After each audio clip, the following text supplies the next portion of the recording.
Hello, welcome back to my YouTube channel.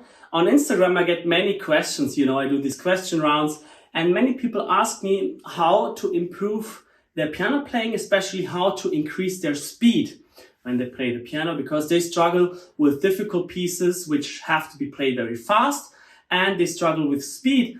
And they often ask me about practicing scales in combination with increasing the speed. In this video I want to talk about why practicing scales doesn't necessarily increase your speed and actually can harm your piano technique if you don't do them properly. So stay tuned. Look, scales is what we all learn from a very young age, although it is actually not the best thing you can do. Of course, you have to practice scales,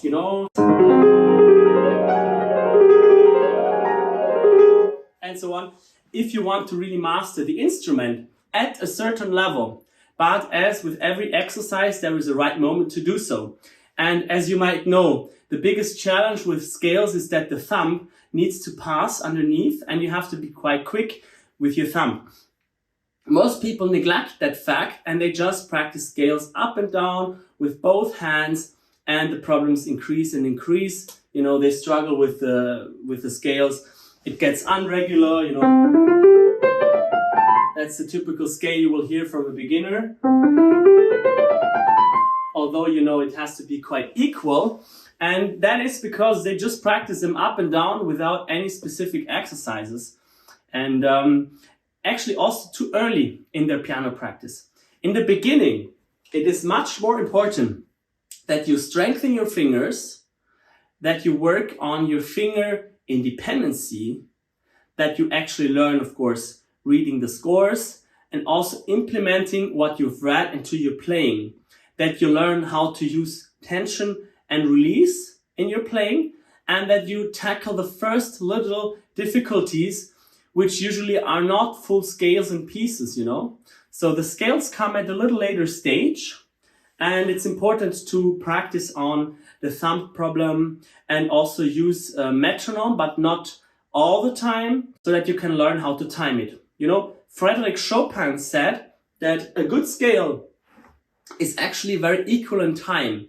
It doesn't really matter if the dynamic is not 100% equal, because it will sound equal if the timing is equal.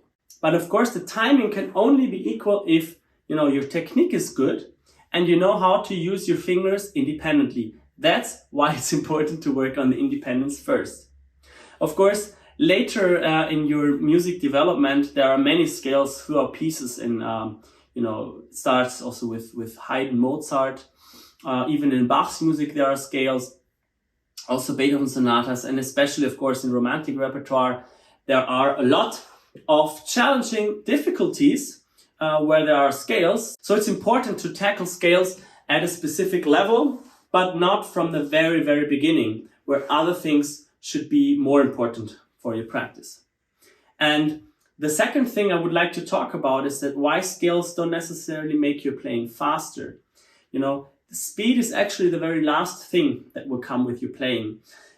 First of all, you have to learn how to use your muscles in the best possible way, how to use your energy throughout the whole body, from the feet, through your back and back into your arms, so that you actually grab the sound out of the piano and don't push it too much, and that you know how to use your muscles in order to tense them and to release them. I see that many times that many people, they either are too tense, and that blocks them from actually playing, or they are too loose and they never have a really good connection to the piano and to the keyboard. Therefore, the playing will also suffer. So you have to know when you have to tense, when you have to relax. And the speed will come as a result of that. It's not the goal, it's the result. Once you know how to use your body in the best possible way, the pieces will become quicker anyways. So usually I would say, building a solid foundation with a piece will take up maybe like 60% of the time.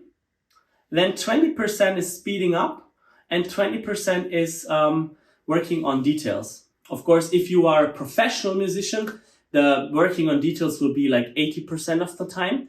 But if you're a beginner to advanced pianist and you just want to master the pieces, then most of the time will be to actually lay out the foundation of the piece. And then like 20% is only the speed of the piece. And that's what most people, they start out with a new piece and they already want to play faster from the beginning when the technique is not solid. And it can backfire very fast, because if you increase the speed too much, what will happen? You will tense up, or you would radically try to play loose everything, and you don't know how to, use tension, release, and then, in the end, it will actually be worse, and it will take you much, much longer. It will take you many, many more weeks to get that straight, because once you have learned the wrong thing, it will stick with your brain and consciously for a very long time until you can replace it with better habits. But that's, the content of a different video. We'll do that another time. Today, I wanted to talk about especially why scales don't help you in this process. You have to understand that scales are just one part of technique. I don't say never practice scales again. I just say that they're just one specific part, and building a general technique and building a foundation in a piece which you're confronted with every single piece is more important than the scales. So you could practice 2 hours of scales, but if you don't practice your piece in a proper way with the right methods, then the scales won't help you. And the scales won't help you anyways if you practice them in the wrong way. So it's a very sensitive territory. It's a very sensitive subject, and you have to be extremely careful with that.